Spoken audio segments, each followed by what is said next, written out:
Tea Part II. This hotel was boarded up with the rest of Japantown. The owner himself was taken away. People lost everything. Japanese banks closed. Most people didn't come back. I think the hotel changed owners a few times, but it stayed boarded up after all these years. Decades, in fact. Miss Pedersen bought it and found all this still here. Unclaimed. She's trying to find the owners. My guess is that there are things here belonging to 30 to 40 families. She waits for contacts, someone to come forward and claim, but very few have. There's no one left alive?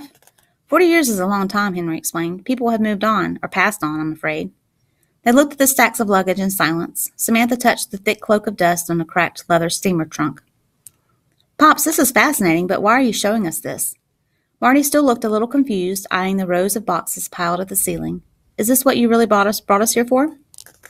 For Henry, it was as if he had stumbled into some unseen room in the house he had grown up in, revealing a part of his past Marty never knew existed. Well, I asked you to come here because I could use your help looking for something.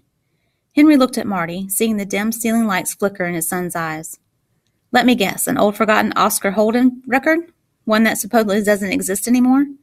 You think you're going to find one here and all this stuff from, 45 years ago? Maybe.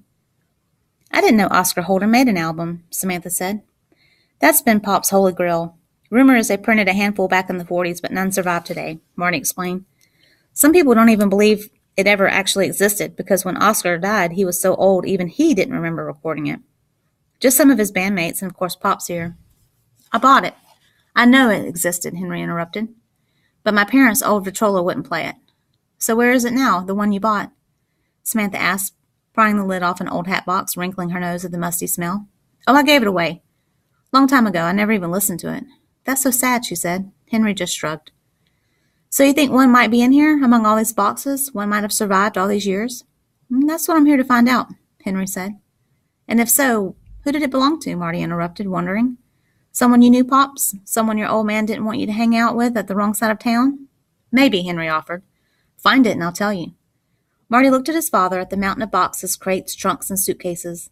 Samantha squeezed Marty's hand for a moment, smiling. Then I guess we better get started, she said.